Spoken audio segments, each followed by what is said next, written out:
Yes. Honorable Prime Minister.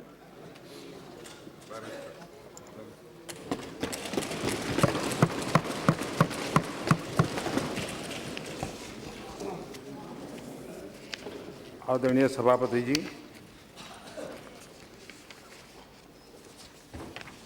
मैं राष्ट्रपति जी के अभिभाषण पर धन्यवाद देने के लिए खड़ा हुआ हूं, लेकिन साथ साथ मैं इस सदन के माननीय सदस्यों का भी धन्यवाद करना चाहता हूं। बहुत ही अच्छी चर्चा रही। करीब करीब 60 माननीय सदस्य,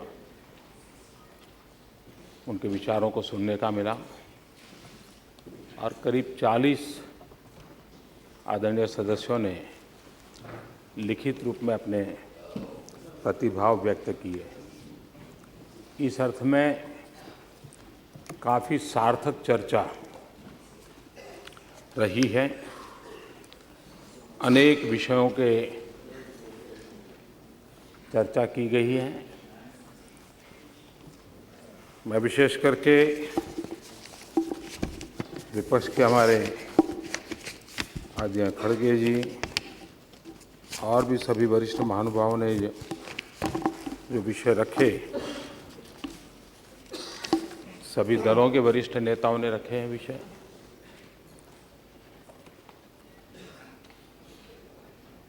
राष्ट्रपति जी ने अपने अभिभाषण में देश जिन समस्याओं से जूझ रहा है,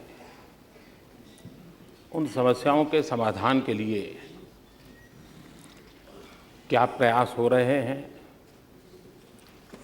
किस दिशा में हो रहे हैं और किस गति से हो रहे हैं, उसका उल्लेख किया है। ये बात सही है कि कई आदरणीय सदस्यों को लगता होगा कि ये होता तो अच्छा होता, ये होता तो अच्छा होता। मैं इसको सकारात्मक रूप में देखता हूं और विचार व्यक्त करने वाले माननीय सदस्य इस तरफ से हो या उस तरफ से हो, इन अपेक्षाओं का महात्म्य है। अपेक्षाओं का महात्म्य इसलिए भी है कि आपको भरोसा है कि शायद समस्या का समाधान इसी कालखंड में होगा, तो ये अच्छी बात है।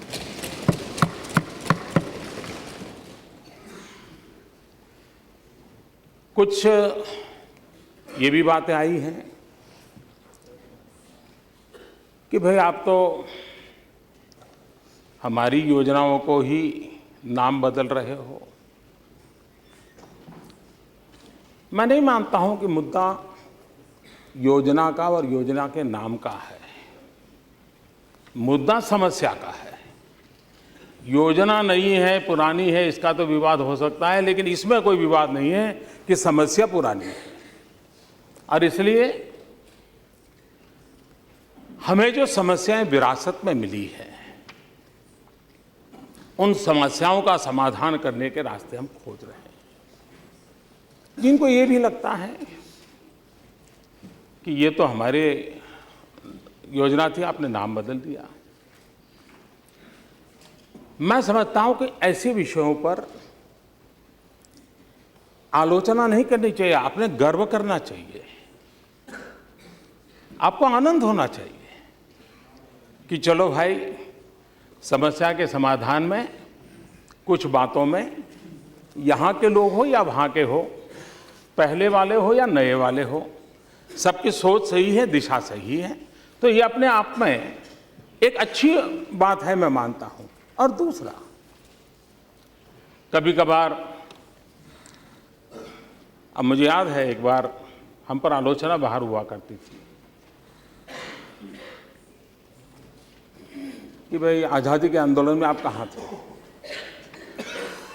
तो एक बार अटल जी ने बड़ा सटीक जवाब दिया था। अटल जी ने कहा, भाई अच्छा बताओ, 1857 के स्वातंत्र संग्राम में आप कहाँ थे? तो ये चीजें ठीक है, कुछ पल तो ठीक लगती हैं। अब आप निर्मल भारत की चर्चा कहते हैं, वो कहते हैं आपने स्वच्छ भारत ले आए। अब मैं पूछता हूं कि 1999 में अटल जी ने टोटल सैनिटेशन का प्रोजेक्ट लगाया था, कार्यक्रम चालू किया था। क्या निर्मल भारत उसी योजना का दूसरा नाम था क्या? और इसलिए मैं समझता हूं मुद्दा समस्या है, नाम ये मुद्दा नहीं है। और इसलिए स्वच्छता एक समस्या है हमारे देश में, और स्वच्छता ज्यादा हमारी मानसिकता से जुड़ी हुई है। और मैं जब स्वच्छता अभियान की बात करता हूं तब मेरे दिल दिमाग में वो गरीब है। वर्ल्ड बैंक का रिपोर्ट कहता है कि गंदगी के कारण जो बीमारी फैलती है, औसत एक गरीब को 7,000 रुपये का खर्च आता है। अगर हम, और स्वच्छता की जिम्मेवारी हम सबकी ज्यादा है, और अगर गरीब का औसत एक गरीब का और 5 का परिवार है तो 35,000 रुपया। स्वच्छता का बीच दूसरा संबंध है हमारे नारी के सम्मान के साथ है। आज भी गांव में मां बहनों को खुले में शौच जाना पड़े, अंधेरा का इंतजार करना पड़े, इस तरफ उस तरफ का मुद्दा नहीं है। मुद्दा हमारी माताओं बहनों के सम्मान का है, उनको जीने का एक अधिकार देने का है। और इसलिए स्वच्छता, जब उन चीजों की याद करते हैं तो कहते हैं कि भाई ये हमें करना होगा।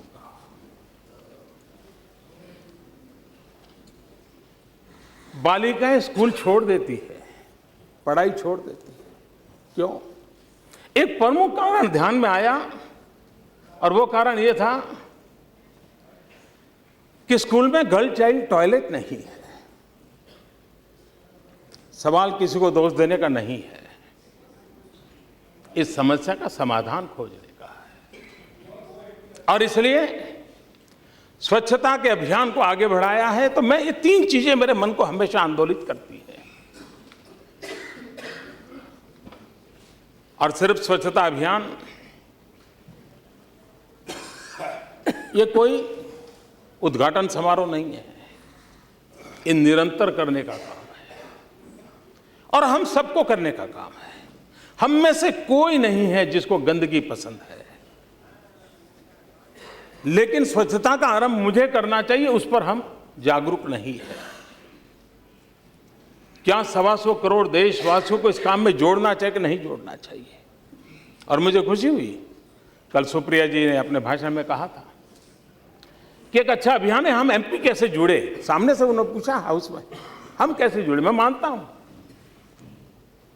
हमें जो एमपी लेड फंड मिलता है, और हमें कल्पना नहीं है कि जन सामान्य इस काम को कितना पसंद करता है। मुझे एक मीडिया ग्रुप के लोग मिले थे, वो कह रहे थे कि हमने केदारनाथ की कैलेमिटी में काम किया, धन संग्रह किया, हमें 4 करोड़ रुपए मिला। हमने गुजरात में भूकंप हुआ, हमने काम किया, लोगों ने हमको 3 करोड़ रुपया दिया। लेकिन अभी हमने स्वच्छता को लेकर के हमारे टेलीविजन के माध्यम से अभियान चलाया, हमें लोगों ने 400 करोड़ रुपए दिए। ये हाँ, और हम राजनीति में हुए उन लोगों से मैं कहूँगा, अगर आप वोट के हिसाब से भी करते हैं तो समाज को ये बहुत ही मनपसंद काम है,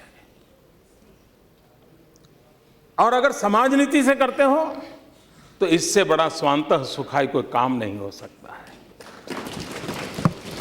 और इसे नाम ये रहे वो रहे, इससे ऊपर उठ करके समस्या न रहे, उस पर हम केंद्रित करेंगे तो मैं समझता हूं हम बहुत कुछ कर सकते हैं।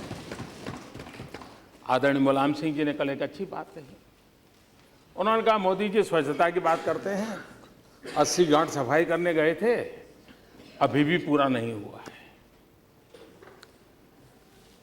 मुझे समझ नहीं आया कि मैं हंसूं कि रोऊं। इसलिए कि आदरणीय मुलायम सिंह जी उत्तर प्रदेश सरकार का रिपोर्ट कार्ड दे रहे थे कि केंद्र सरकार का रिपोर्ट कार्ड दे रहे थे?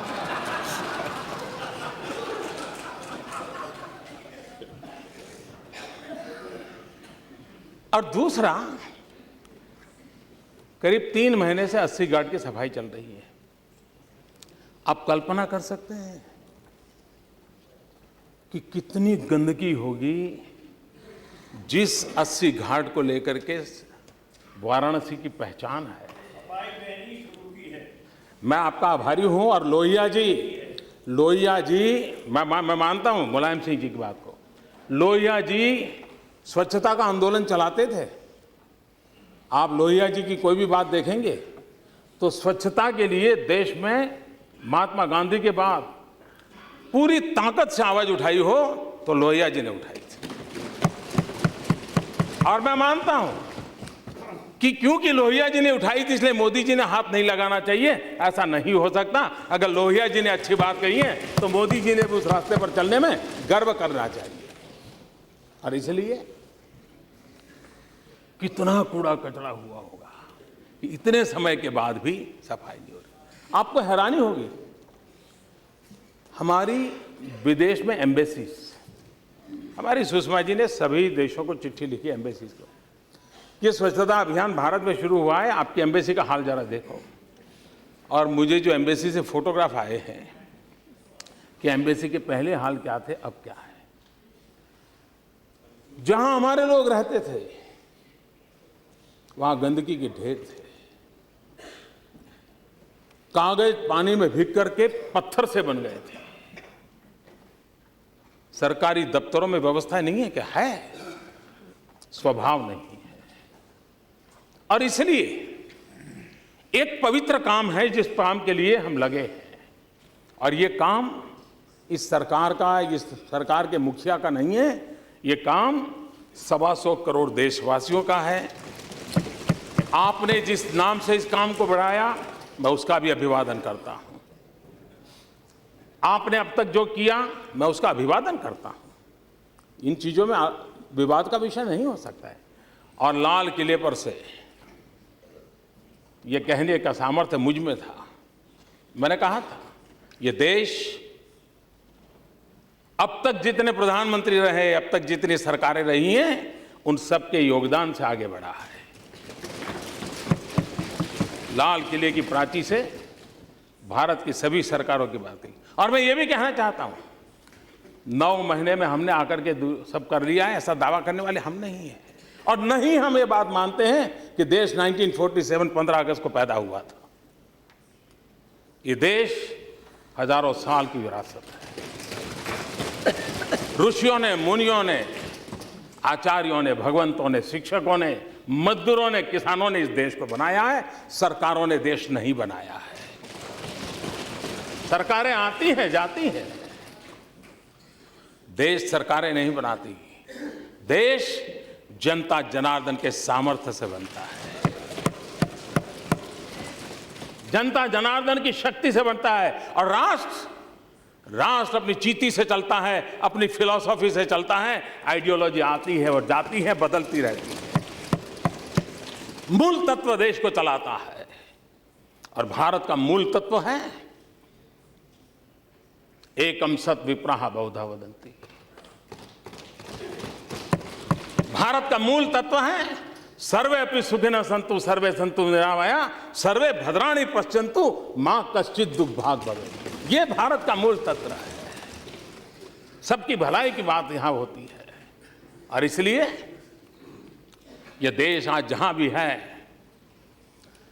सरकारें आएगी, जाएगी, बनेगी, बिगड़ेगी, देखिए इसके आधार पर नहीं होता। कुछ लोगों को लगता है कि आप दिल्ली में आपका क्या हुआ। मैं पूछना चाहता हूं, पिछले 3 हफ्ते से मध्य प्रदेश में अलग अलग चुनावों के नतीजे आ रहे हैं, पंचायतों के, नगर पालिका के, महानगर पालिका के। क्या हुआ साहब?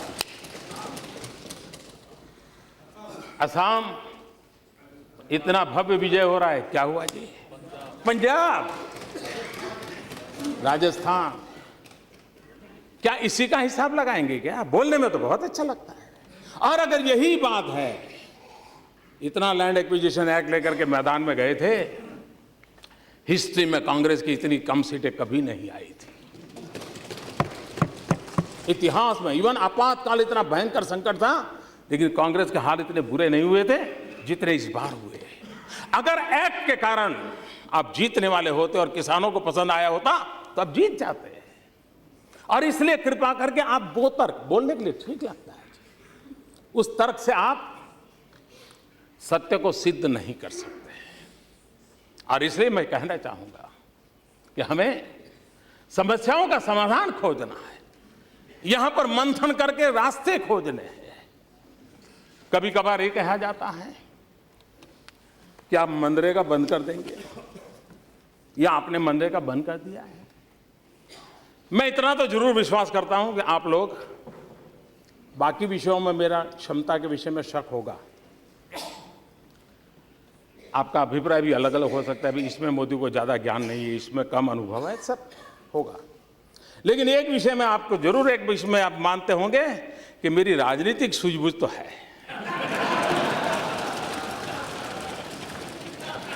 मेरी राजनीतिक सूझबूझ कहती है कि मनरेगा कभी बंद मत करो।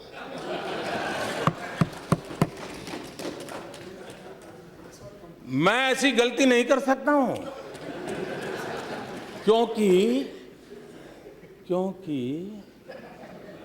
मनरेगा आपकी विफलताओं का जीता जागता स्मारक है। आजादी के 60 साल के बाद आपको लोगों को गड्ढे खोदने के लिए भेजना पड़ा, ये आपकी विफलताओं का स्मारक है। और मैं गाजे बाजे के साथ इस स्मारक का ढोल पीटता रहूंगा, दुनिया को बताऊंगा कि ये गड्ढे तुम खोद रहे हो, उन 60 साल के पापों का परिणाम है। इसलिए मेरी राजनीतिक सूझबूझ पर आप शक मत कीजिए। मनरेगा रहेगा, आन बान शान के साथ रहेगा, और गाजे बाजे के साथ दुनिया में बताया जाएगा। हाँ, एक और बात जरूर होगी, क्योंकि मैं देश हित के लिए जीता हूं, देश हित के लिए जीना चाहता हूं। और इसलिए इसमें से देश का अधिक भला कैसे हो, उन गरीबों का भला कैसे हो, उसमें जो कुछ भी आवश्यक जोड़ना पड़ेगा, निकालना तो कुछ नहीं है, आप चिंता मत कीजिए जी। जो जोड़ना पड़ेगा जोड़ेंगे, जो ताकत देनी पड़ेगी हम देंगे, क्योंकि हम मानते हैं कि लोगों को पता चले भाई ये ऐसे ऐसे खंडहर छेड़ करके कौन गया है। इतने सालों के बाद भी तुम्हें ये गड्ढे खोदने के लिए मजबूर किसने किया है, ये उसको पता रहना चाहिए। और इसलिए ये तो बहुत आवश्यक है। और आपने बहुत अच्छा काम किया है कि आप अपने फुटप्रिंट छोड़ के गए हैं, ताकि लोगों को पता चले।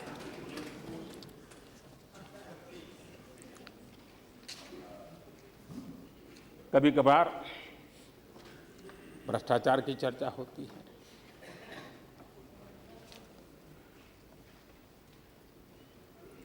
मैं मानता हूं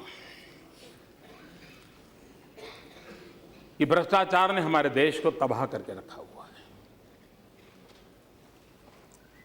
और मैं चाहता हूं यह देश भ्रष्टाचार की चर्चा राजनीतिक दायरे में न करे, क्योंकि राजनीति के दायरों में चर्चा करके हम इस भयंकर समस्या को तू मैं में ही उलझा देते हैं। किसकी शर्ट ज्यादा सफेद, यही पर हम सीमित हो जाते हैं। और हम तो मैं उधर आरोप लगाऊंगा, वो इधर आरोप लगाएंगे और माल खाने वाले कहीं न कहीं खाते रहेंगे। अगर हम सब मिल जाएं, पुराने भ्रष्टाचार का क्या होगा, पुराने भ्रष्टाचार का क्या होगा, आगे हम मिलकर के तय करेंगे, नहीं होने देंगे तो भ्रष्टाचार जा सकता है। क्या देश में कोई समस्या ऐसी नहीं है जो राजनीतिक विवादों से परे हो? क्या देश में ऐसी कोई समस्या ना हो सकती है जो तू मैं से बाहर निकल करके समस्याओं के समाधान के रास्ते खोज सके? भ्रष्टाचार एक समस्या है और उसका उपाय जो शासन में बैठे हैं उनकी जिम्मेवारी है कि वे पॉलिसी ड्रिवन स्टेट चलाएं। और जब पॉलिसी ड्रिवन स्टेट होता है, नीति आधारित व्यवस्थाएं होती हैं,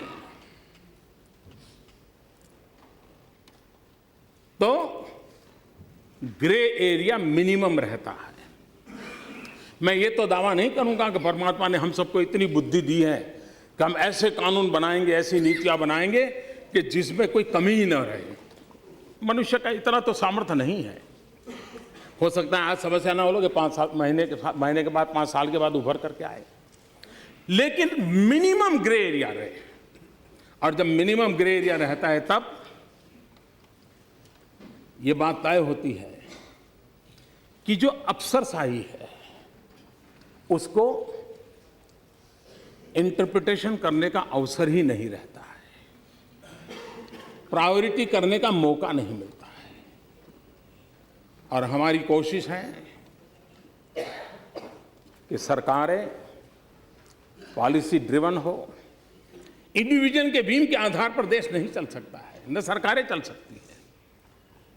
और भारत के संविधान के दायरे में सब चीजें होनी चाहिए और तब जाकर के समस्याओं के समाधान होते हैं।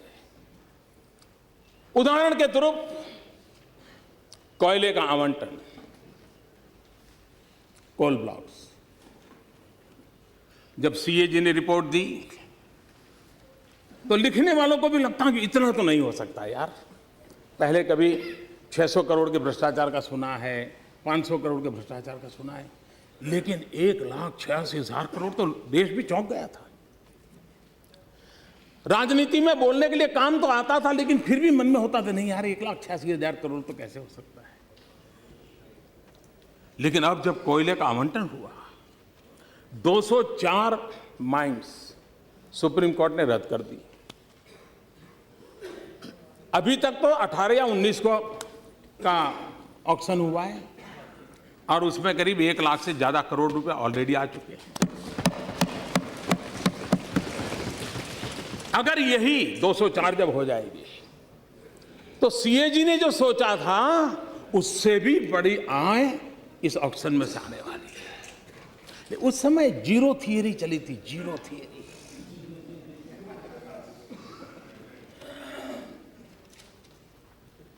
मैं ये नहीं कहना चाहता कोई ये जिनके समय हुआ उनको क्या करना चाहिए, वो मेरा विषय नहीं है, वो आप जाने, आपका परमात्मा जाने। लेकिन अगर हम इस दिशा में चलते हैं तो मुझे लगता है कि रास्ते खोजे जा सकते हैं और रास्ते खोज करके, और ये सीधा सीधा उदाहरण है कि भ्रष्टाचार मुक्त व्यवस्थाएं विकसित की जा सकती हैं। ऐसी व्यवस्थाओं को विकसित किया जा सकता है जिसमें भ्रष्टाचार का अवसर कम होता जाए। और इसके लिए आप उत्तम से उत्तम सुझाव दें। इस विषय को लेकर के मेरा समय मांगेगा तो मैं आपको समय दूंगा, मैं आपसे समझना चाहूंगा। आप भी हमें गाइड कीजिए कि भाई इस भयंकर समस्या से निकलने के ये रास्ते हैं 4। शासन व्यवस्था देखेगी उसको, लेकिन हम सब मिलकर प्रयास करें कि इस बदी से देश को हम मुक्त कराएं और हम मान के चलें कि हो क्या रहा है। यहां पर अधिकतम आदरणीय सदस्यों ने काले धन की चर्चा की है। जिस काले धन की चर्चा करने से लोग कतराते थे, काले धन की बात आते ही मुंह पे रंग बदल जाता था। उनके मुंह से जब आज काले धन की चर्चा सुनता हूं तो मुझे इतना आनंद होता है, इतना आनंद होता है कि जिस आनंद की कल्पना नहीं कर सकती थी। और मैं मानता हूं हमारी सबसे बड़ी सिद्धि है तो ये है कि हमने देश को काले धन पर बोलने के लिए मजबूर कर दिया है। सुप्रीम कोर्ट की बातें तो बहुत होती हैं, लेकिन सुप्रीम कोर्ट ने एसआईटी बनाने के लिए कहा था काले धन पर। सुप्रीम कोर्ट तक का सम्मान करने से हम चूक गए। क्या हमारी जिम्मेवारी नहीं थी कि जब सुप्रीम कोर्ट ने काले धन के लिए एसआईटी बनाने के लिए कहा था तो बिना समय बिताए हम काले धन के लिए एसआईटी बना देते? 3 साल तक हमने एसआईटी नहीं बनाई, सुप्रीम कोर्ट के कहने के बावजूद भी नहीं बनाई। नई सरकार बनने के बाद पहली कैबिनेट मीटिंग में पहला निर्णय किया काले धन के लिए एसआईटी। काले धन की बात आती है तो स्विस बैंक की चर्चा आती है। मैं श्रीमान अरुण जेटली जी को बधाई देता हूं कि उन्होंने कानूनों का अध्ययन किया, अंतर्राष्ट्रीय कानूनों का अध्ययन किया और स्विट्जरलैंड गवर्नमेंट को महत्वपूर्ण जानकारियां हमें एक्सचेंज करने के लिए उनको राजी कर लिया। और उसके कारण अब वहां की बैंकों की जो जानकारियां हैं वो पाने का हमारे लिए रास्ता खुला है। मैं वित्त मंत्री जी को अभिनंदन करता हूं। इतना ही नहीं, G20 समिट में आप भी जाते थे, हम तो पहली बार गए। हमारे लिए तो कईयों के चेहरे भी पहली बार देखने का अवसर आया था। हमने G20 का क्या उपयोग किया? G20 समिट के अंदर जो संयुक्त डिक्लेरेशन हुआ उसमें हमने आग्रह किया कि ब्लैक मनी, ड्रग ट्रैफिकिंग, इसके खिलाफ G20 ने जिम्मेवारी के साथ कदम उठाना चाहिए और उसमें हम सहयोग करेंगे और काले धन को रोकने के लिए हम एक दूसरे के साथ सहयोग करेंगे। हम मिलकर के जिसको दबाव डालना है डालेंगे। इसका निर्णय G20 समिट में करवाया। हमारी कोशिश और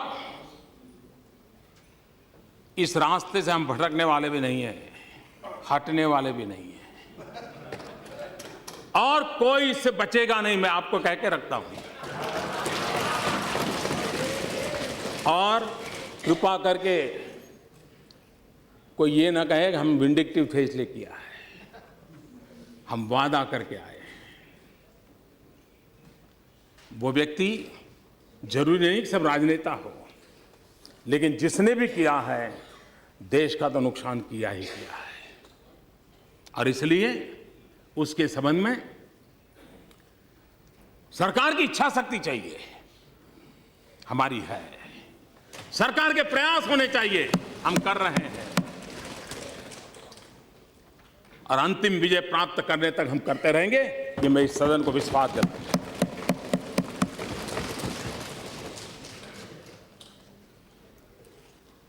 कभी कभार ये कहा जाता है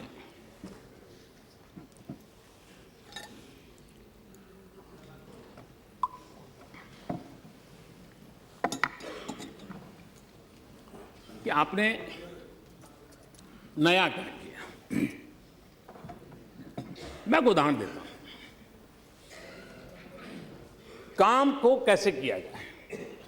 एक तरफ हम किसान की बात बहुत करते हैं, लेकिन किसान को मुसीबतों से बाहर निकालने के लिए हम कोई रास्ते खोजेंगे कि नहीं खोजेंगे? कई उपाय हैं। जैसे हम एक काम लेकर के निकले हैं, पर ड्रॉप मोर क्रॉप। हमारे देश में पानी की कमी है, सारी दुनिया पानी के संकट से जूझने वाली है। क्या सरकारों का जिम्मेवारी नहीं है कि आने वाले 30-40 साल के भविष्य को देख करके कुछ बातों को करें कि हम तत्कालीन लाभ के लिए ही करेंगे?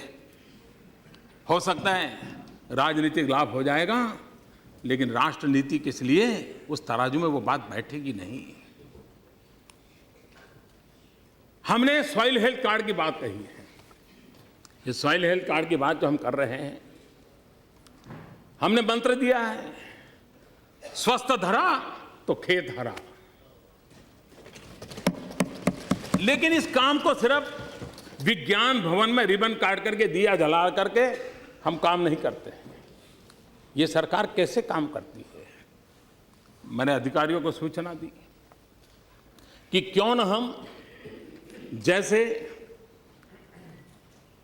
आज किसी भी डॉक्टर के पास जाइए तो पहले आपका वो ब्लड टेस्ट करवाने के लिए कहता है, यूरिन टेस्ट करवाने के लिए कहता है, उसके बाद ही वो दवाई के लिए सोचता है, तब तक वो दवाई नहीं देता है, सारे टेस्ट करवाता है। जिस प्रकार से शरीर के स्वास्थ्य के लिए इन चीज़ों की आदत है, क्या हम देश में किसानों के लिए भी ये बात पहुंचा सकते हैं क्या कि आप फसल पैदा करने से पहले, जमीन से फायदा उठाने से पहले उस जमीन की तबीयत कैसी है वो तो जानो।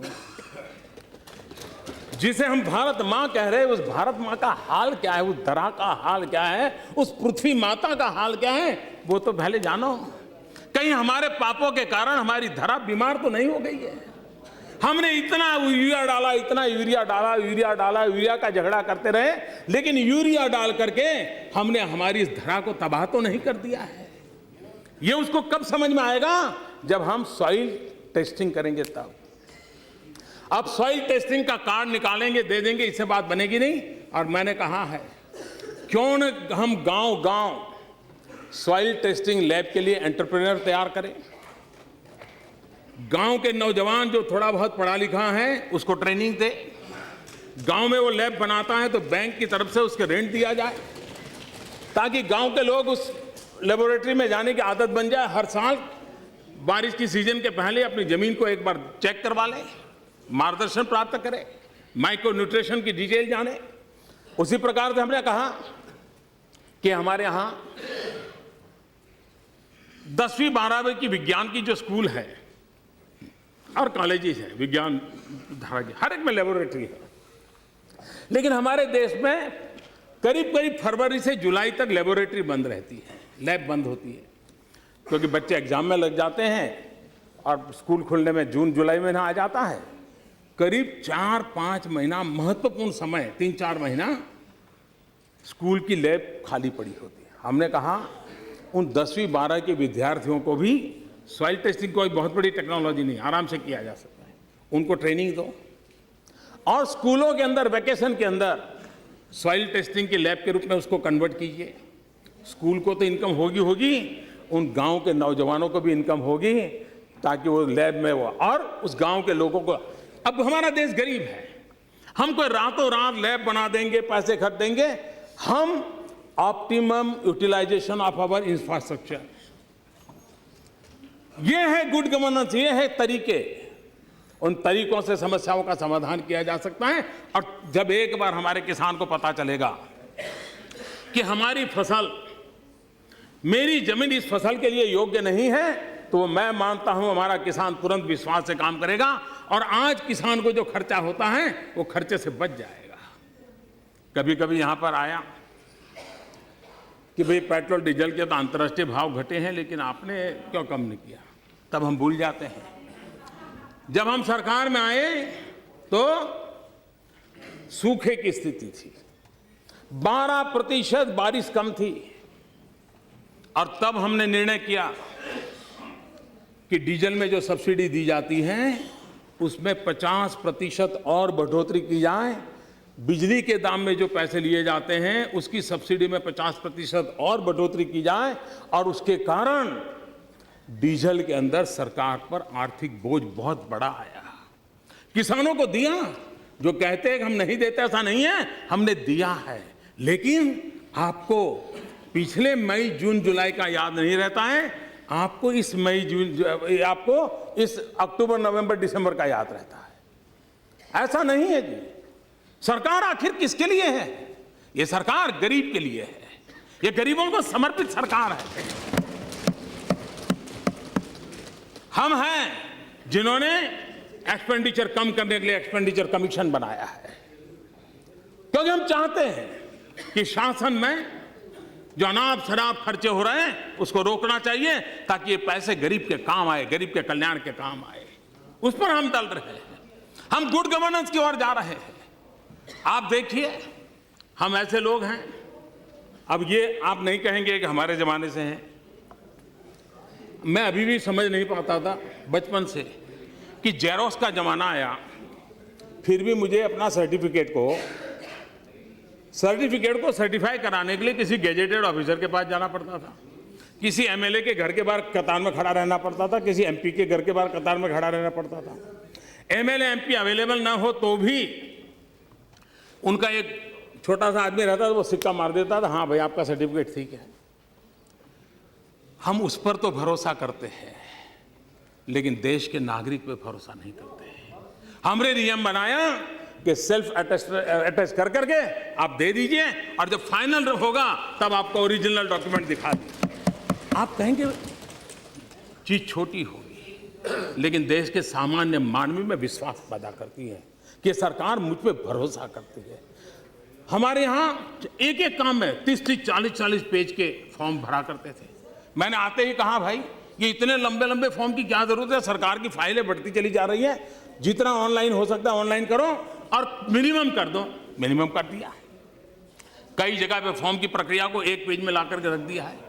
हम व्यवस्थाओं के सरलीकरण में विश्वास करते हैं, रेड टेप को हम कम करना चाहते हैं ताकि सामान्य मानवी को उसकी सुविधाएं मिले। उस दिशा में हम प्रयास कर रहे हैं और एक के बाद एक हम करते चले जा रहे हैं और उसका लाभ मिलने वाला है। हमारे यहाँ जो सरकारी मुलाजिम रिटायर्ड होते हैं, उनको हर वर्ष पेंशन लेने के लिए नवंबर महीने में जिंदा होने का सबूत देना पड़ता है और वहां जाकर के एक्स एमपी को भी देना पड़ता है, वहां उसको दफ्तर में जाकर के। अब एक आयु तक तो ठीक है, उस बहाने उसको बाहर जाने का मौका मिल जाता है, लेकिन एक आयु के बाद उसके लिए जाना संभव नहीं होता है। क्या हम इन व्यवस्थाओं को नहीं बदल सकते हैं? हमने टेक्नोलॉजी का उपयोग करते हुए अपने घर में बैठ करके भी वो अपने जिंदा होने की बात पुरवार कर सकता है, उसका पेंशन पहुंच जाए, उसका पूरा मैकेनिज्म बना दिया। क्या ये हमारे गरीब पेंशनर का सम्मान नहीं? आपको लगेगा इतना बड़ा देश है, मोदी छोटी छोटी बातें करते हैं। मुसीबतों की जड़ ही तो छोटी छोटी होती है, जो बाद में बहुत बड़ा वटवृक्ष बन जाती है, विश्व वृक्ष बन जाती है, जो समस्याओं के अंदर सबको लपेट लेती है और इसलिए आवश्यक होती है। और हम चाहते हैं, कभी कभार मुझे याद है पिछले सत्र में हमारी बहुत मजाक उड़ाई गई। मैं नहीं जानता हूं इस प्रकार का भाषा का प्रयोग जो कर रहे थे उचित होता था। यहां तक कह दिया कि आपको वीजा दे रहे हैं पार्लियामेंट में आने का। इस प्रकार का प्रयोग करने वाले लोगों को मैं और तो कुछ कहता नहीं हूं, लेकिन मैं इतना कहता हूं, अंतर्राष्ट्रीय स्थानों पर कुछ काम निर्धारित होते हैं जिसको करने पड़ते हैं। उन मीटिंगों में पहले के प्रधानमंत्रियों को भी जाना पड़ता था, इस प्रधानमंत्री को जाना पड़ता है और भविष्य में जो आएगा उसको भी जाना पड़ेगा। लेकिन वही एक मजाक का विषय बन जाए कि हमारी राजनीति इतनी नीचे आ गई है कि हम कोई ऐसी बातों की चर्चा कर रहे हैं कि आपके पास मेरी आलोचना करने के लिए और कोई मुद्दे नहीं बचे।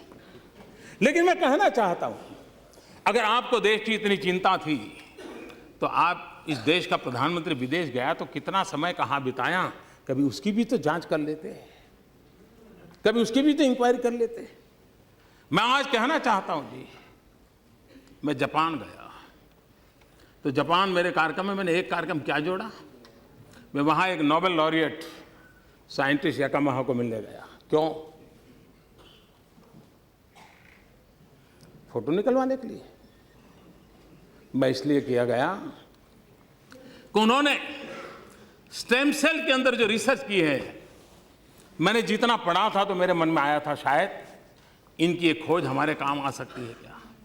क्योंकि मैं जानता हूं मेरे देश के आदिवासी, उन आदिवासियों को परंपरागत रूप से सिकल सेल की भयंकर बीमारी से जूझना पड़ रहा है और सिकल सेल की बीमारी कैंसर से भी भयंकर होती है।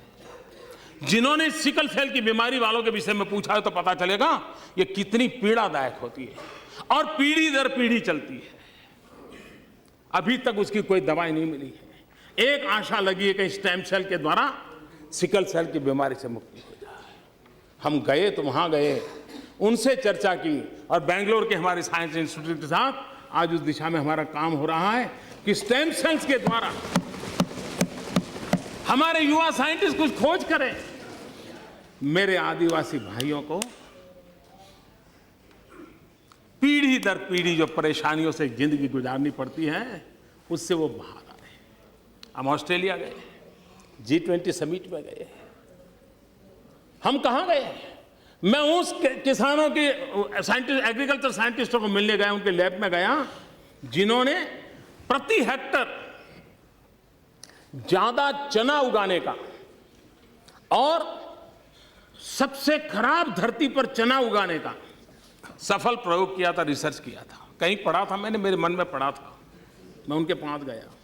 हमारे देश को पल्सिस में हम बहुत पीछे हैं। देश को पल्सिस की जरूरत है। गरीब आदमी को न्यूट्रिशन फूड के लिए प्रोटीन जरूरत है। हमारे देश के गरीब को प्रोटीन मिलता है दाल में से, पल्सिस में से मिलता है। अगर हम किसान, हमारा किसान अच्छी मात्रा में पल्सिस पैदा कर सकता है, अगर प्रति हेक्टर ज्यादा पल्सिस पैदा कर सकता है तो उसको भी अच्छी आय मिलेगी और हमारे गरीब का भी भला होगा। और इसलिए मैं उन साइंटिस्ट को पास जाकर के घंटे बिताए ये समझने के लिए कि बताइए मेरे देश के किसानों को ज्यादा पल्सिस पैदा करने के लिए क्या रास्ता हो सकता है, ज्यादा चना पैदा करने के लिए क्या रास्ता हो सकता है, अरहर पैदा करने के लिए क्या रास्ता हो सकता है, उसके लिए मैंने समय बिताया। मैं एक और साइंटिस्ट के पास गया, इस बात के लिए गया मिलने के लिए कि उन्होंने केले में कुछ नई खोज की थी। मैं समझना चाहता, मुझे पूरा पता नहीं था, तो मैं ऐसे ही चला गया उनके पास, उनके साथ बैठा, उनकी लैब देखी, उनके प्रयोग देखे। उन्होंने केले में न्यूट्रिशन वैल्यू बढ़ाने में बहुत सफलता पाई है, अधिक विटामिन को पाने की सफलता पाई है। केला ये अमीरों का फल नहीं है मेरे भाइयों बहनों, केला एक गरीब से गरीब का फल होता है। अगर केला उसमें न्यूट्रिशन वैल्यू बढ़ता है, विटामिन अगर ज्यादा अच्छे मिलते हैं और इस प्रकार की खोज के साथ केला बनता है तो मेरे देश का गरीब से गरीब व्यक्ति केला खाएगा, उसको ज्यादा ताकत मिलेगी। अगर विदेश जाते हैं तो इस काम के लिए जाते हैं। देश का गरीब हमारे दिमाग में होता है, देश का आदिवासी हमारे दिमाग में होता है, देश का किसान हमारे दिमाग में होता है। और दुनिया में जो भी अच्छा है, जो मेरे देश के गरीबों के काम आए, उसको लाने की एक तड़प होती है। उस तड़प के लिए हम कोशिश करते हैं और इसलिए समय का सदुपयोग करते हुए हम किस प्रकार से हमारे देश को आगे ले जाएं, उसके लिए सोचते हैं, उसी को लिए करते रहते हैं, उसी पर हम करने के लिए कोशिश प्रयास करते हैं। यहां पर जनधन योजना को लेकर के कहा गया कि ये तो हमारे यहां समय थी।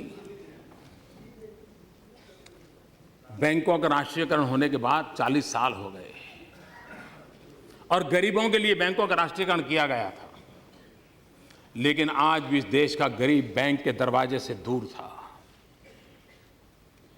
और बैंकिंग सिस्टम आज फाइनेंशियल व्यवस्था की इंक्लूजन की मेन धारा बन गई है। अगर हम आगे चल करके कोई योजनाएं बनाना चाहते हैं तो शुरुआत यहीं से होती है। और हमने 15 अगस्त को ऐलान किया था और यह कहा था कि 26 जनवरी को झंडा फहराएंगे, उसके पहले हम काम पूरा करेंगे। समय के रहते हुए काम पूरा किया कि नहीं किया? जिस बैंक के अंदर गरीब को जाने का अवसर नहीं मिलता था, उस बैंक के मुलाजिम जो कोट पैंट टाई पहनते हैं, एयर कंडीशन कमरे के बाहर नहीं निकलते हैं, वो मेरा बैंक का मुलाजिम, मेरा साथी गरीब की झोपड़ी तक गया, गरीब के घर तक गया। क्या ये सरकार प्रेरणा नहीं दे सकती? ये परिवर्तन नहीं ला सकते हैं? लाए हैं। और मैं आज विशेष रूप से बैंकिंग सेक्टर के ऊपर से नीचे तक के सब महानुभावों का अभिनंदन करता हूं कि उन्होंने इस बात को उठा लिया, उस बात को उठा लिया, पूरा किया। और जब ये व्यवस्था हो गई है तो अभी हमें मनरेगा में आता था कि लीकेजेज बहुत है, अब हम मनरेगा का पैसा भी, जनधन अकाउंट खुल गया, आधार कार्ड है, जनधन अकाउंट है, लीकेज कम से कम हो जाएगा और पैसा सीधा उसके खाते में जाएगा। ये जनधन का हमारे दिमाग में गरीब है, लेकिन गरीबों के नाम पर हमारे दिमाग में राजनीति नहीं है। गरीबों के नाम पे हमारे दिलो दिमाग के अंदर एक ईश्वर की सेवा करने का अवसर है। और इसलिए हम हर काम के मूड जब करते हैं तो उस बात को लेकर के करते हैं कि हम गरीब के कल्याण के लिए क्या काम कर सके, और उस दिशा में हमारा प्रयास है। मैं जब शौचालय की बात कर रहा था तो मैं आपको बताना चाहता हूं कि कितना काम हुआ है। करीब 4.25 लाख टॉयलेट की जरूरत है स्कूलों में। उसमें करीब 4.25 लाख में से 1.5 लाख करीब नए बनाने पड़ेंगे, और बाकी जो है वो रिपेयरिंग करने की आवश्यकता है। एक अलग पोर्टल बनाया गया है ऑनलाइन, उसका मैपिंग किया गया है। एड्रेस पक्का पता है कि यहाँ पर टॉयलेट इतना चाहिए, सारी डिटेल वर्कआउट किया है। और मुझे संतोष के साथ कहना है कि अब तक करीब 60-65 हज़ार लड़कियों के लिए टॉयलेट बनाने का काम पूरा हो चुका है। और मैं सभी एमपीज का भी अभिनंदन करता हूँ। कई एमपीज ने पूरा एक्टिवली इस काम को किया है। अपने इलाके में एमपी-लेड फंड का भी उपयोग किया है, सीएसआर में भी उपयोग हुआ है। जहाँ पर डिस्ट्रिक्ट के अफसर सक्रिय हैं, उन्होंने तेज गति से काम किया है। और मुझे विश्वास है कि आने वाले दिनों में जो वैकेशन है, हम अगर सब तय करें, अपने यहाँ कलेक्टर को पूछिए, अपने अधिकारियों को पूछिए डिस्ट्रिक्ट में कि बताओ भाई ये क्या हुआ इस काम का, थोड़ा आप भी 1-2 बार जरा चिट्ठी डाल दीजिए। मुझे विश्वास है जी, जून महीने में जब नया सत्र शुरू होगा, उसके पहले इस वैकेशन में इस टॉयलेट बनाने का काम पूरा हो जाएगा। और ये संतोष यहाँ का नहीं, वो संतोष यहाँ के लिए भी है, हम सबके लिए है। और इस काम को आप करेंगे, ऐसा मुझे पूरा विश्वास है। स्वच्छता का असर कैसा है? देखिए, टूरिज्म पर बड़ा इंपैक्ट हो रहा है। एक, हमने online visa, arrival on visa किया है, और दूसरा स्वच्छता। इन दोनों का संयुक्त प्रभाव टूरिज्म पे पड़ रहा है। पिछले साल की तुलना में टूरिज्म में काफ़ी अच्छी बढ़ोतरी हुई है, काफ़ी बढ़ोतरी हुई है। कई बातों में नेगेटिव प्रचार होने के बावजूद भी कुछ चीज़ें ऐसी पैदा होती है जिसके कारण हमारे यहाँ टूरिज्म को बहुत बड़ा नुकसान हो जाता है। लेकिन उसके बावजूद भी इन व्यवस्थाओं के कारण टूरिज्म में काफ़ी बढ़ावा हुआ है।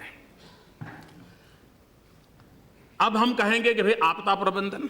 अब मुझे बताइए, कौन सी सरकार है कि जिसके कालखंड में आपदा नहीं आई है? उस आपदा के लिए सरकारों को कुछ करना पड़ा है, करना पड़ा है। लेकिन आपदा प्रबंधन के भी तरीके बदले जा सकते हैं। जब जम्मू कश्मीर में बाढ़ का प्रश्न आया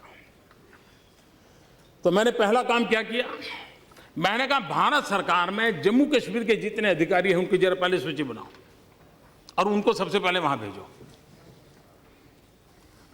होम सेक्रेटरी उस समय के थे जो पुराने जम्मू कश्मीर कैडर के थे, उनको मैंने भेज दिया, हफ्ते भर वहां पर रखा। क्यों? भारत सरकार का दायित्व बनता है कि सिर्फ इतना चेक दिया उतना दे दिया, इससे बात बनती नहीं है। हमने पूरी ताकत से उसके साथ कंधे से कंधा मिला के खड़ा होना पड़ता है। जब हुड़हुड़ आया, मैं स्वयं तो गया, मैं कश्मीर भी स्वयं गया, अनेक बार गया। मैं कितने ही ग्रुपों के साथ बारीकी से मैंने बातें की श्रीनगर में जाकर के। मैंने अपनी दिवाली उन लोगों के बीच में बिताई। क्यों? ताकि सरकार में बैठे हुए और लोगों को भी सेंसिटाइज हो कि भैया हमारा दायित्व बनता है। ऐसा नहीं कि बाढ़ पूरी हो गई तो उनको अपने नसीब पर छोड़ दिया जाए, ये हमारा दायित्व बनता है। और इसलिए हमारा अप्रोच प्राकृतिक आपदा के समय में भी तू मैं का नहीं होता है, एक अपनेपन की जिम्मेवारी के साथ होता है। और हमारे पास जो भी शक्ति है उसका सही ढंग से उपयोग करते हुए उसको कैसे समस्या से बाहर निकालना, उस दिशा में हमारा प्रयास रहता है और उसकी ओर हम जाना चाहते हैं। यहां पर लैंड एक्विजिशन एक्ट को लेकर के बढ़िया बातें मैं सुन रहा हूं। हमें इतना अहंकार नहीं होना चाहिए कि हमने जो किया उससे अच्छा इस दुनिया में कुछ हो ही नहीं सकता। और जब लैंड एक्विजिशन एक्ट बना था तब हम भी तो आपके साथ कंधे से कंधा मिलाकर के खड़े रहे थे। उसको पारित करने के लिए हमने कोई इफ बट्स का काम नहीं किया था। हमें लगा कि भाई चलिए, हम जानते थे इसका आप राजनीतिक फायदा लेने के लिए ही जल्दबाजी कर रहे, सब जानते थे। उसके बावजूद भी हम आपके साथ खड़े रहे थे। लेकिन हम आपसे पूछना चाहते हैं, 1894 में जो कानून बना उसकी कमियां देखते देखते आपको 2013 आ गया क्या? 120 साल बीत गया। 60 साल तक ये देश के किसान उसी कानून के भरोसे जीते थे जो 1894 में बना था। अगर किसानों का बुरा हुआ तो किसके कारण हुआ? और आज जब ये कानून बना हम आपके साथ थे। कानून बनने के बाद कानून बनने के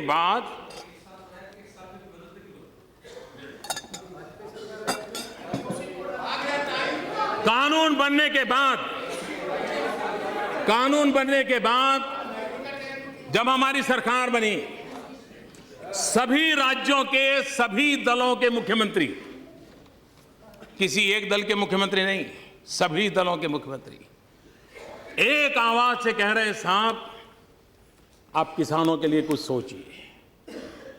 किसान बिना पानी मर जाएगा, उसको सिंचाई चाहिए, उसको इरिगेशन इंफ्रास्ट्रक्चर चाहिए, उसको गांव में सड़क चाहिए, गांव के गरीब को रहने के लिए घर चाहिए। और आप ऐसा कानून बनाए हो, आप भाजपा वाले भी साथ में थे, कि जिसके कारण हमारा भला नहीं हो रहा है। ये हिंदुस्तान की सभी सरकारों के सभी मुख्यमंत्रियों ने कही हुई बात मैं बता रहा हूं। क्या यह देश जो फेडरल कोऑपरेशन की बात करता है, फेडरलिज्म की बात करता है, क्या हम इतने अहंकारी हो गए हैं कि हमारे राज्यों की मुख्यमंत्रियों की बात को सुने नहीं? हम इतने अहंकारी हो गए हैं कि हमारे राज्यों के मुख्यमंत्री परेशान है, राज्य परेशान है, उनको हम नकार दें? क्या उनकी बात हमको सुननी नहीं चाहिए? और उनकी जो भावना है, उस भावना को हमने सकारात्मक रूप से आदर करना चाहिए कि नहीं करना चाहिए? और उनकी मांग क्या है? किसानों के लिए मुझे सेना के अधिकारी मिले, बोले साहब हम क्या करें, ये जो आपने कानून बनाया है, और वो तो हमको ही कहते क्योंकि हमने साथ दिया था, वो तो हमें ही कहते क्योंकि हमने साथ दिया था। हम कहते हैं कि साहब हमें बताइए, हमें डिफेंस इंस्टॉलमेंट जो करने होते हैं, अब जो आपका कानून बनाए हो ही नहीं पाएगा। हमें हमारी न्यूक्लियर व्यवस्थाओं को जो भी इंफ्रास्ट्रक्चर खड़ा करना है, हम पूछने जाएंगे क्या? हम लिखेंगे क्या कि इस काम के लिए चाहिए? तो अच्छा है हम पाकिस्तान को ही लिख दें कि इस पते पर हम ये काम कर रहे हैं। डिफेंस के हमारे अधिकारी इतने परेशान है, सेना के जवान परेशान है कि साहब क्या होगा? क्या हमारे डिफेंस के लिए भी? और अगर ये जरूरी नहीं है कि किसी ने का गुनाह किया है, कोई पाप किया है, लेकिन कमी रह गई, गलती रह गई है, क्या गलती करेक्ट करना हमारी जिम्मेवारी नहीं है क्या? ये एक छोटा सा उपाय है कि भाई इस गलती को करेक्ट करना है। आपने किया हुआ हम उसको नकारते नहीं है, आपने जो कोशिश की है उसको हम कुछ रह गया है तो जोड़ना चाहते हैं, इसलिए हम आपका साथ सहकार चाहते हैं। कृपा करके इसको राजनीति के तराजू से मत तोलिए। और मैं आपको विश्वास दिला रहा हूं, इसमें अभी भी आपको लगता है कि किसानों के खिलाफ एक भी चीज है, मैं उसमें बदलाव करने के लिए तैयार हूं।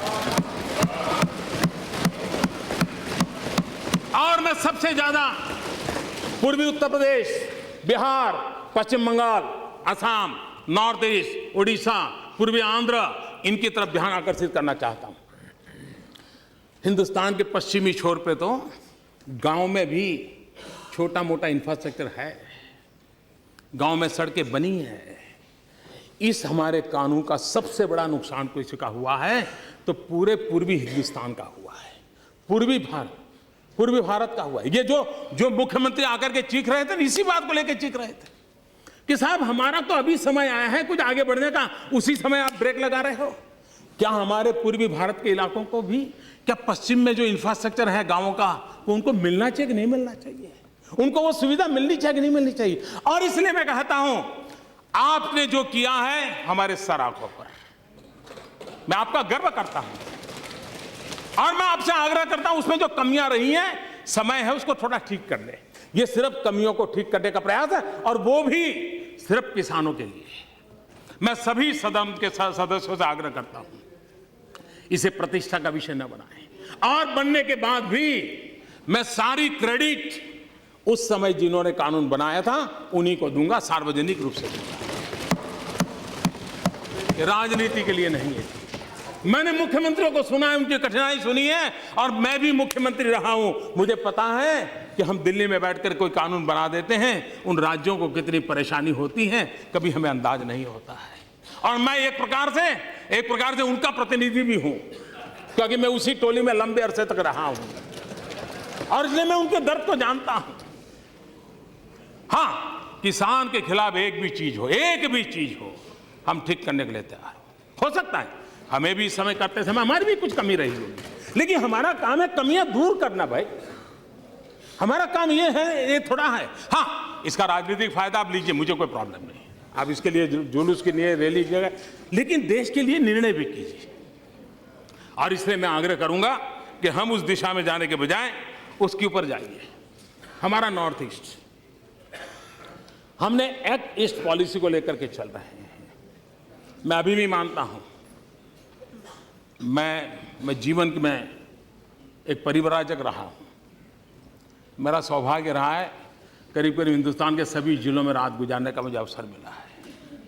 मैंने जिंदगी के 40 साल परिव्राजक के रूप में घुमा, इसलिए मैं जानता हूं। मैं नॉर्थ ईस्ट में बहुत रहा हूं। इतने विकास की संभावना है, वो ऑर्गेनिक कैपिटल बन सकता है देश का, इतनी ताकत है। मैं अभी बार बार नॉर्थ ईस्ट जा रहा हूं।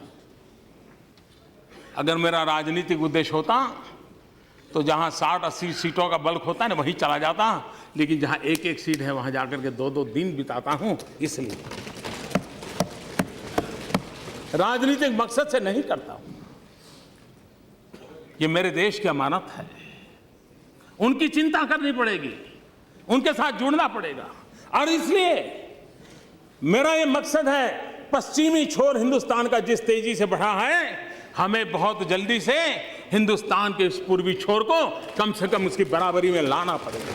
चाहे मेरा बिहार हो, चाहे मेरा बंगाल हो, चाहे मेरा आसाम हो, चाहे मेरा नॉर्थ हो, चाहे मेरा पूर्वी उत्तर प्रदेश हो, उसकी बराबरी में लाना पड़ेगा। हम इस देश को एक तरफ अपंग रख करके, एक तरफ समृद्ध बना करके देश को आगे नहीं बढ़ाया जा सकते। और इसलिए मैं विकास में उसकी ओर बल देना चाहता हूं। मैं चाहूंगा कि आप इसको मदद करेंगे। अब देखिए, कोऑपरेटिव फेडरलिज्म की बातें बहुत हुई है। क्या होता था हमें याद है, रेलवे में ब्रिज बन गया है, लेकिन दोनों तरफ कनेक्टिविटी नहीं। 2-2 साल ऐसे लटकता पड़ा है ब्रिज। कभी दोनों ओर कनेक्टिविटी बनी है, ब्रिज नहीं बन रहा है। क्यों? तो या तो वो सरकार हमें पसंद नहीं है, या डिपार्टमेंट दूसरे डिपार्टमेंट की सुनता नहीं है। साइलों में काम चलता है, सैकड़ों प्रोजेक्ट। इतना ही नहीं, एक गांव में रेल जाती है, अब गांव में धीरे धीरे रेल की उस तरफ बस्ती बनने लग गई। अब पीने का पानी ले जाने की पाइप डालनी है, रेल वाले अड़ जाते हैं। 2-2 साल तक पाइप ले जाने की परमिशन नहीं देते थे। मुझे बताइए भाई, उसका क्या गुनाह? सरकार किसी की भी हो भाई, लेकिन उस गांव वाले का क्या गुनाह कि जो रेल के नीचे पाइप ले जाकर के बेचारे को दूसरी ओर पानी देना नहीं देते थे। हमने सरकार में आकर के पहला हुक्म मैंने किया कि ये जो इतनी चीजें उसको क्लियर करो, और मैं आज गर्व से कहता हूं हमने सबको क्लियर कर दिया। ये देखा नहीं कि वहां किस लेवल की सरकार बैठी है, नहीं देखा। विकास ऐसे होता है, और इसलिए हमने उस दिशा में प्रयास किया है। हमारे यहाँ ये कुछ तो चीजें परमिशन में साहब, इतना सारी परमिशन रेलवे को मैंने सभी डिपार्टमेंट के साथ जोड़ दिया है। मैंने कहा है सब डिपार्टमेंट के साथ मिलकर काम करो, सभी राज्यों के मिलकर के काम करो। रेल जा रही है कि सारे लोग रुक जाए, ऐसा काम नहीं हो सकता है। हमने विकास की उस परिभाषा को लेकर के चले जाए, और इसलिए कोऑपरेटिव फेडरलिज्म की मैं बात करता हूं, तो उन राज्यों की समस्याओं को हमने एड्रेस करना चाहिए। हम वो ये किया, वो किया, नहीं किया, उसके आधार पर देश नहीं चलता है जी। देश को आगे बढ़ाना है तो राज्यों को आगे बढ़ाना पड़ेगा। मैं जब राज्य का मुख्यमंत्री था तो मैं हमेशा कहा करता था कि भारत के विकास के लिए गुजरात का विकास, ये मंत्र मैं हमेशा मेरे जीवन में रखा था और मैं सबको बताता था। आज मैं कहता हूं कि देश को समृद्ध बनाने के लिए राज्यों को समृद्ध बनाना है, देश को सशक्त बनाने के लिए राज्यों को सशक्त बनाना होगा। हम कल्पना कर सकते हैं, हमने आते ही ये खनिज रॉयल्टी वगैरह 1.5 गुना कर दिया, वो पैसा किसको जाएगा? राज्यों को जाएगा। और वो राज्य कौन है जहां सबसे ज्यादा खनिज है?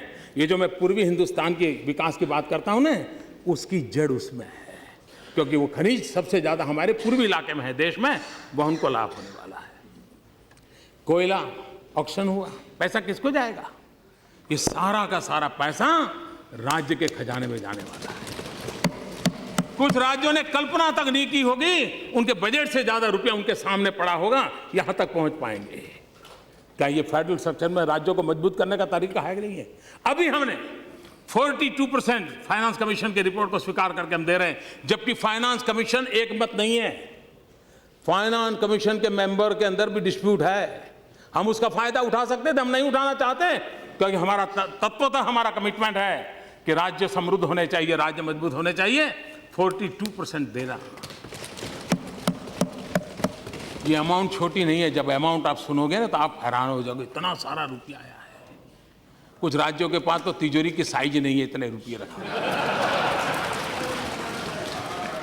इतना ही नहीं, उसके उपरांत पंचायतों के लिए अलग, नगर पालिकाओं के लिए अलग, महानगर पालिकाओं के लिए अलग। इतना ही नहीं, डिजास्टर होता है, कोई प्राकृतिक आपदा आती है, उसके लिए अलग। ये सब में मिलाऊं ना तो करीब करीब 47-48% जाता है। और आजादी के बाद पहली बार ये जान करके आपको भी आनंद होगा, और शायद उन राज्यों में बैठे हुए हमारे मुखियाओं को भी मैं कहता हूं, शायद उनको भी ध्यान नहीं होगा। आजादी के बाद पहली बार हिंदुस्तान के राज्यों के पास जो खजाना है और भारत सरकार के पास खजाना है, उस पूरे खजाने का टोटल लगाया जाए और हिसाब लगाएंगे तो निकलेगा 62% खजाना राज्यों के पास है, 38% खजाना भारत सरकार के पास। पहली बार देश में उल्टा क्रम हमने किया है कि दिल्ली सरकार का खजाना हमने कम किया है, राज्यों का खजाना भरा है। हमारा मानना है कि राज्यों को हमने ताकतवर बनाना चाहिए, राज्यों को विकास के लिए अवसर देना चाहिए, और उस काम को हम कर रहे हैं, और राजनीति से परे होकर के कर रहे हैं। इसका दल उसका दल, झंडे के रंग देख करके देश की प्रगति के निर्णय नहीं होते। हमें तो अगर झंडे का रंग दिखता है तो सिर्फ तिरंगा दिखता है, और कोई रंग दिखता नहीं।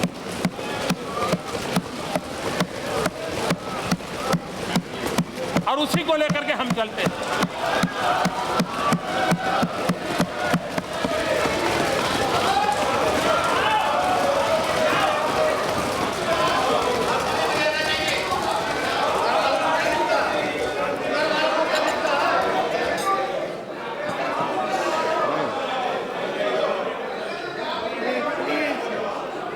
आदरणीय सभापति महोदय जी, हमारे देश में राजनीतिक कारणों से संप्रदाय का जहर घोलता चला जा रहा है, और आज से नहीं चला जा रहा है, लंबे अरसे से चला जा रहा है, जिसने देश को तबाह करके रखा हुआ है, दिलों को तोड़ने का काम किया है। लेकिन सवाल हमसे पूछे जा रहे हैं, हमारी भूमिका क्या है? मैं आज जरा इस सदन को कहना चाहता हूं, 27 अक्टूबर 2013 मैं पटना में था, गांधी मैदान में था। बम धमाके हो रहे थे, निर्दोष लोग मौत के घाट उतारे गए थे, लाखों की जनमेदनी थी, बड़ा ही कलुषित माहौल था, रक्त की धाराएं बह रही हैं। उस समय जब इंसान के हृदय से बातें निकलती हैं, वो सच्चाई के तराजू पर 100% सही निकलती है, उसमें कोई लाग लपेट नहीं होता है। बम बंदूक के बीच रक्त बह रहा था, लोग मर रहे थे, उस समय मेरा जो भाषण है, और उसमें मैंने कहा था कि मैं कहना चाहता हूं, मैं पूछना चाहता हूं कि बताइए हिंदुओं को किसके साथ लड़ना है? क्या मुसलमान के साथ लड़ना है कि गरीबी के साथ लड़ना है? मैं मुसलमानों को पूछता था कि आपको हिंदुओं को साथ लड़ना है कि गरीबी के खिलाफ लड़ना है? और मैंने कहा था आइए, बहुत लड़ लिया, हिंदू मुसलमान एक होकर के हम गरीबी के खिलाफ लड़ाई। पटना के गांधी मैदान में बम, बंदूक और पिस्तौल और गोलियों के बीच में उठाई हुई आवाज है, और इसलिए कृपा करके हम उन काल्पनिक बातों को लेकर के बयानबाजी कर करके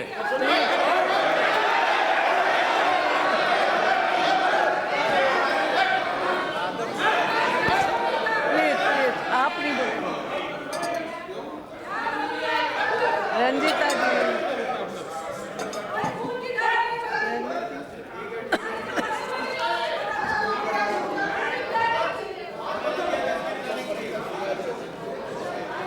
और इसलिए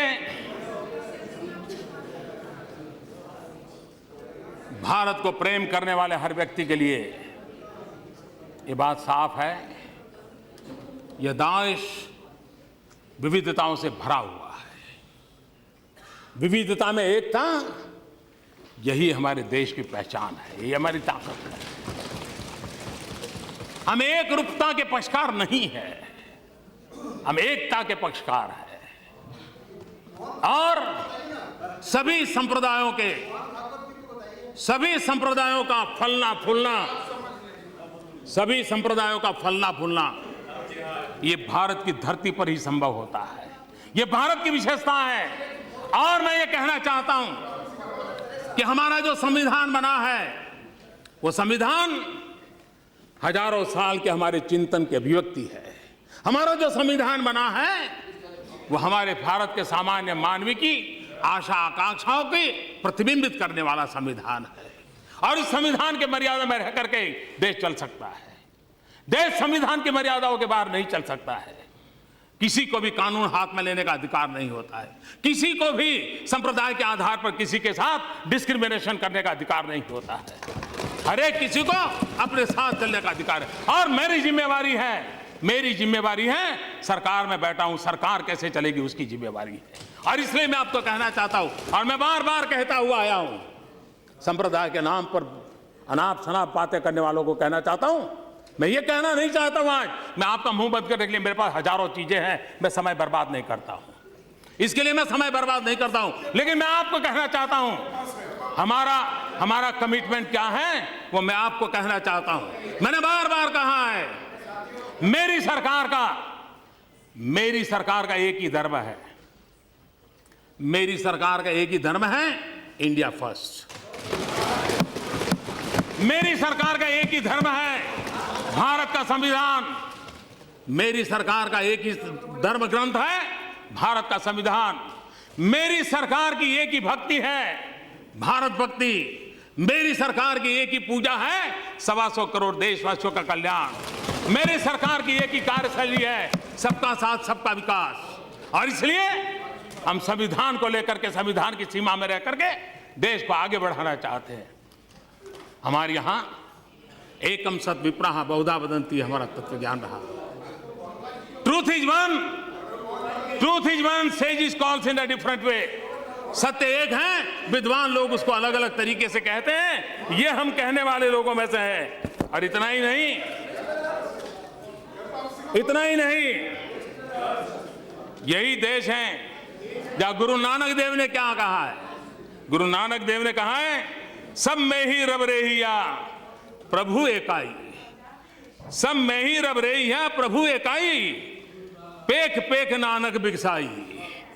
The one God pervades within all, beholding him in all, Nanak in delighted।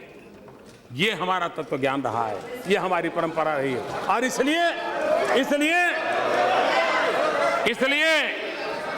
हम जब हम वो लोग हैं जहां पर तेन तख्ते ने भूंजी था, तेन तख्ते ने बूंदी था, इसी मंत्र को लेकर के काम करने वाले हम लोग हैं। और इसलिए जब मैं कहता हूं सबका साथ सबका विकास, सबका साथ सबका विकास, ये सबका साथ सबका विकास में मुझे आपका भी साथ चाहिए और आपका भी साथ चाहिए, क्योंकि सबका विकास करना है। और मैं फिर एक बार जिन जिन महानुभावों ने विचार रखे हैं उनका भी धन्यवाद करता हूं, और जो उत्तम बातें आपके माध्यम से आई हैं उसको भी परीक्षण करके देश के हित में कहां लागू किया जाए उसके लिए हम प्रयास करेंगे। और मैं फिर एक बार आदरणीय राष्ट्रपति जी का हृदय से बहुत बहुत धन्यवाद करता हूं, और आगे भी उनका मार्गदर्शन हमें मिलता रहे, इसी एक अपेक्षा के साथ। खड़गे साहिबान, सावकाश। हरू हरू हरू करा लोकर आहे का? बहुत बहुत धन्यवाद। येस, धन्यवाद।